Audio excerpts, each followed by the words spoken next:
keresahan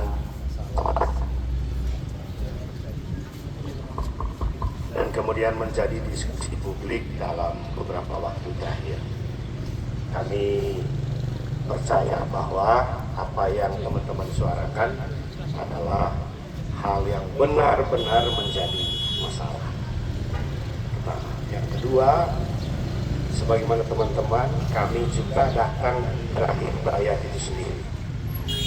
Kami tidak datang dari tempat lain, tidak datang dari mana-mana.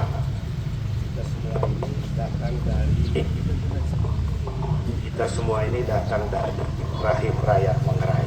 Karena itu apa yang menjadi masalah-masalah masyarakat, masalah-masalah rakyat, itu tentu menjadi perhatian dan sedapat mungkin diselesaikan dalam batasan-batasan kemampuan sesuai kewenangan. Masalah kita kalau soal hukum masuk ke situ, karena itu biarlah menjadi kewenangan Bapak di kepolisian dan kejaksaan yang sudah ditangkap, yang diproses dan lain-lain itu biar menjadi kewenangan penegak hukum. Kalau saya bicara lagi itu nanti ada kecurigaan macam-macam di antara kita.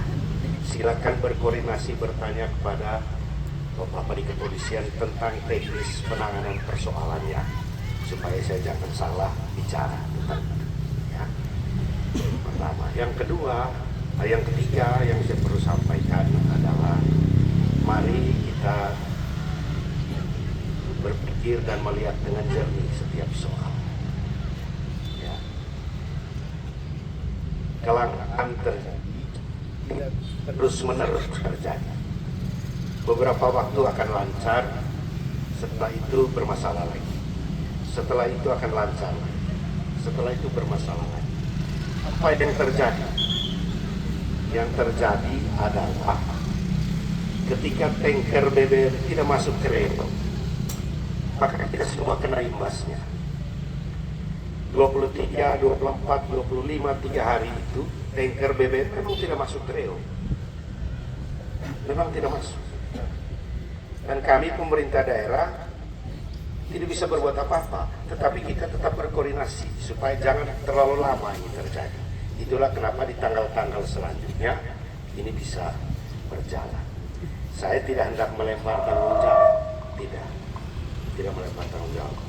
Tapi mengandaikan bahwa kewenangan pengadaan BBM, transportasi dan lain-lain ada di pihak kami, ya tentu kita harus bertanggung jawab. Ya, itu pertama. Saya menjelaskan dulu, kita gantian bicara ya. Kita gantian bicara. Saya akan ada di sini sampai kapanpun teman-teman akan bicara, kita akan pada di sini. Tapi kita gantian bicara. Tetapi yang keempat yang mau saya sampaikan adalah terima kasih banyak untuk informasi tentang pengisian BBM secara ilegal. Ya. Tangki-tangki yang diperbesar dan lain-lain, ya, motor-motor rusak, itu informasi-informasi yang kemudian kita akan bersama-sama serahkan penanganannya kepada Bapak di kepolisian. Ya. Bapak Ibu sekalian, teman-teman sekalian,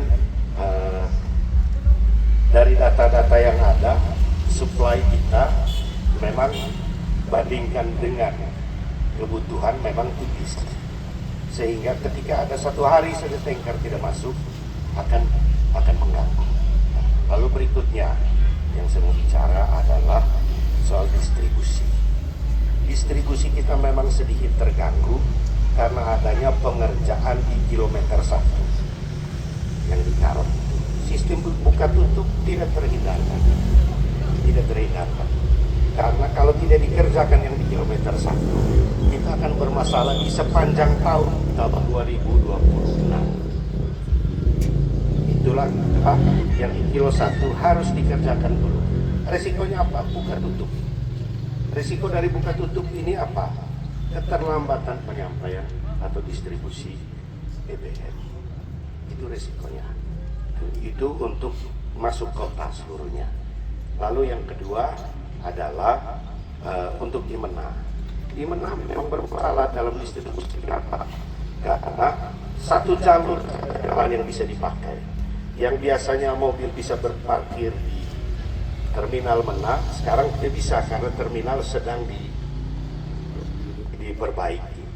Jadi saya kira ini bukan alasan-alasan, tetapi saya menjelaskan situasi yang terjadi.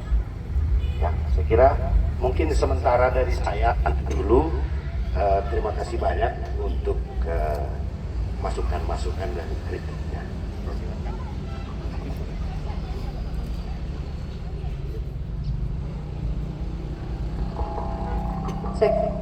Cek. Baik, selamat siang untuk kita semua. Sama seperti Pak Bupati, kami juga menyampaikan ucapan terima kasih berlimpah kepada teman-teman Pemkri yang hari ini hadir dengan beberapa hal menunjukkan bahwa ada soal di kabupaten kita, utamanya setelah kelangkaan BBM.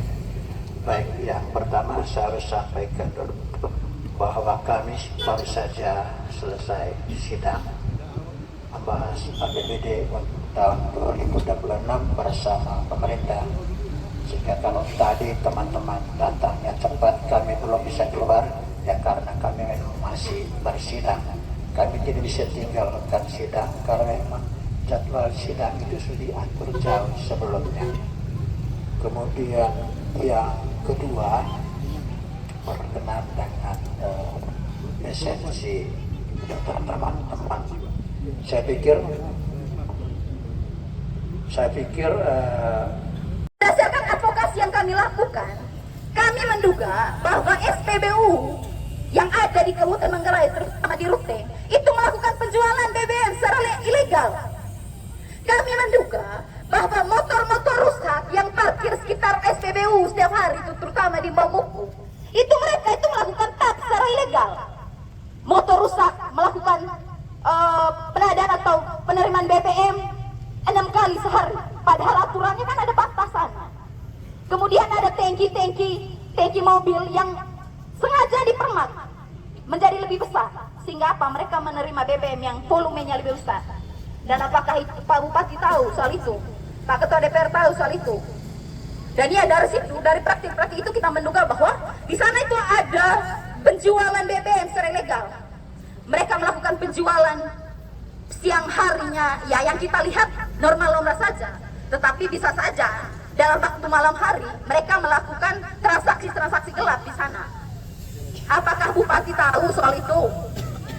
Kemudian ada berapa masalah-masalah terkait dengan penimbunan BBM yang terjadi di Manggarai akhir-akhir ini, terutama masalah dulu yang tahun 2024 itu menyeret nama WJ Willy Wijaya. Itu ditangkap tahun 2024 bulan Oktober, LP5, dan setelahnya 5 hari kemudian ada penangkapan yang pelaku penimbunan BBM, tetapi yang ditangkap itu bukan pelaku yang ditemukan secara langsung, bukan, tetapi sopir-sopir yang lain yang merupakan pengembangan dari kasus itu, gitu. Tapi sampai sekarang yang dipenjara itu yang sopir-sopir ini, yang pengembangan dari kasus LP6 ini. Sementara mereka yang bos-bos mafia ini, yang mungkin punya andil yang sangat besar di Kabupaten Manggarai ini, itu tidak diproses oleh hukum. Lalu pertanyaannya apa? Apakah kemudian Bupati Manggarai juga sengaja membiarkan itu? Ketua DPRD Kabupaten Manggarai membiarkan itu terjadi?